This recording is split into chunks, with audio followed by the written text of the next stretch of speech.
Hello everyone and welcome again to my next Sunday episode of Quick and Easy. So today I have picked a quality topic and I will be telling you how to perform a 8D analysis to understand the root cause of a problem and also how to take corrective action and preventive action on the root cause.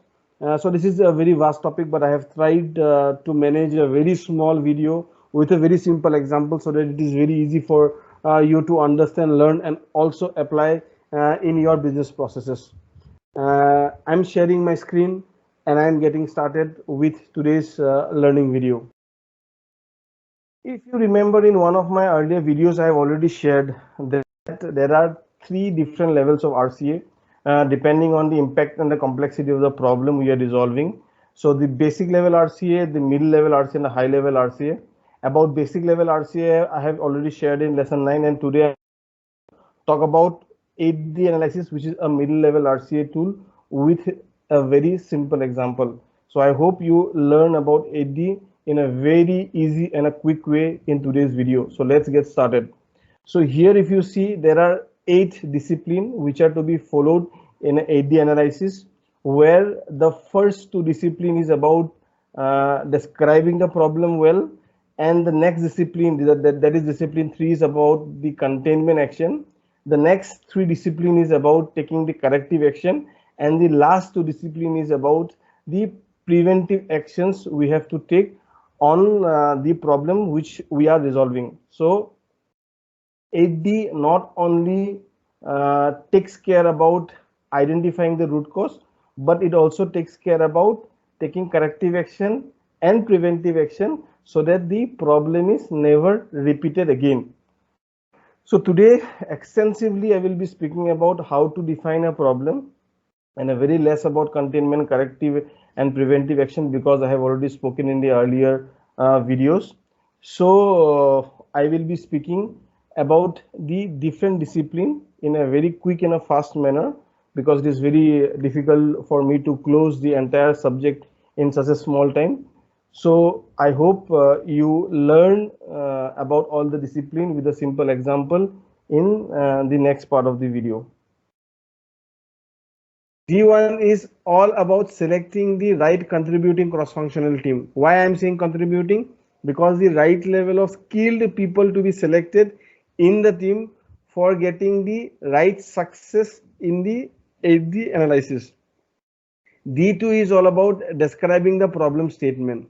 While describing the problem statement, it is required to follow the 5W2H method.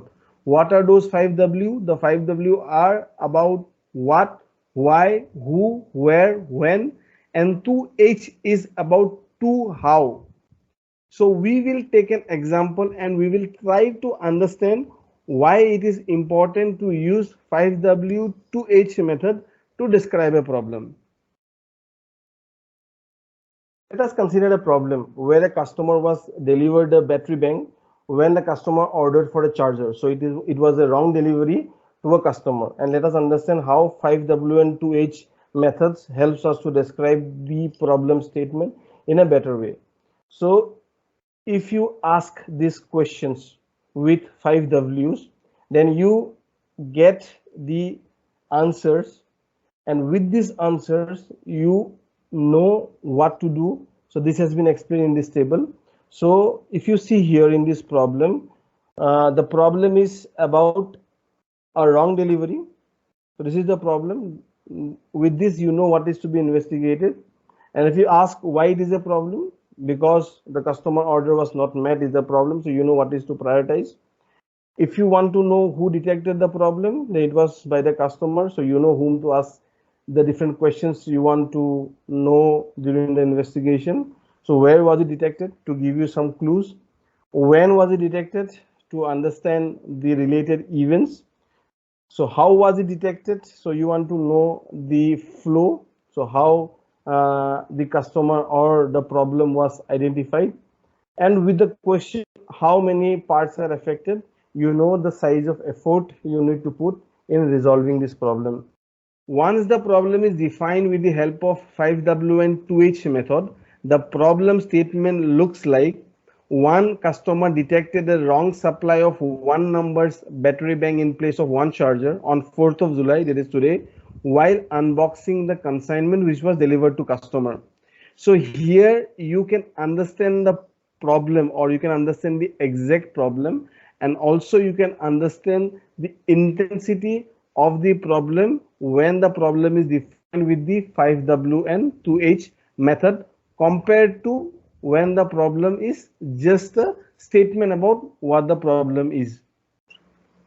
Once the problem is well defined with the 5W and 2H method, the next discipline is all about containment the problem. So here the most important part is there are two type of containment which is required to be taken. One is the internal containment, which is not sold, which is in your custody, and the another part is the external, where the part has already been delivered to the customer. So here if you see in our problem, so the internal action would be to quarantine all the stocks and to inspect whether the right order is being packed with the right customer address or not, and then make sure that this problem is not going to any other customer.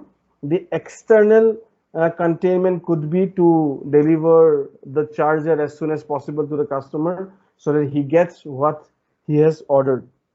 So this was all about the containment action, or about discipline 3. So discipline 4 is about identifying the root cause. So here the most important part is there are two type of root cause which is to be identified. So one is the operational root cause, or you can say the technical root cause, and the second is the systematic root cause, where you understand why the system was not able to predict this problem and why this problem was not been prevented by taking the right level of action. So first we'll understand the operation root cause. So in operational root cause, the tool of cause and effect and the 5Y are to be used to understand the root cause. So let us consider that the operational root cause for this problem was an error which was made by a person while pasting the customer address level. So the customer address level was not rightly pasted on the right package, so therefore a wrong item was delivered to a different customer, or a wrong customer. So let us consider that this was the root cause. And then in the systematic root cause, you go deep into the system and you understand why the failure mode effect analysis was not able to predict this as a failure mode.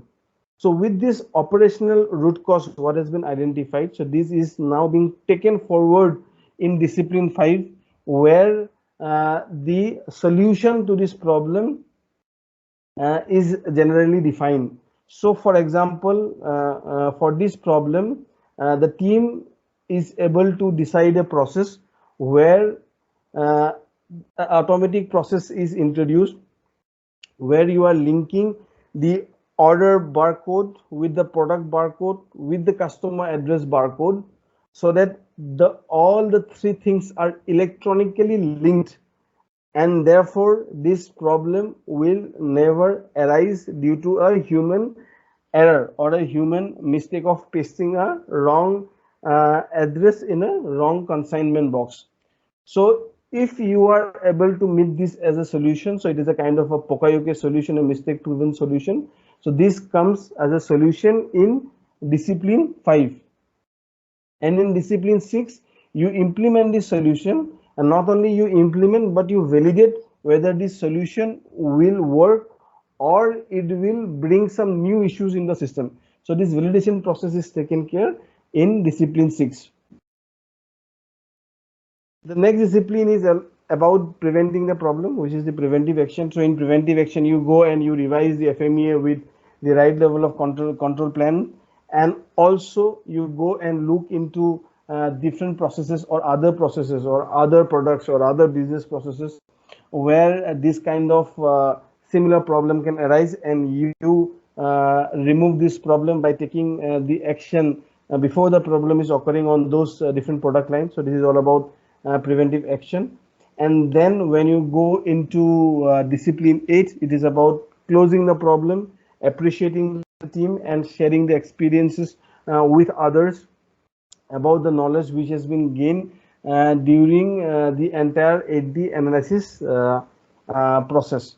So here you can see that with the help of D5 and D6, we are able to resolve the problem forever, and with these 7 we are able to also resolve the problem in the other product lines or other business processes. So this is all about 8D analysis. So I hope after this small video, you will understand at least the basics of how to perform a 8D analysis.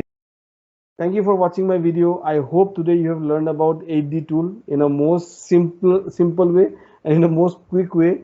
And I hope with this you will at least try to implement some 8D in your business processes. Thank you and have a nice day. Have a nice Sunday. See you next Sunday. Bye bye.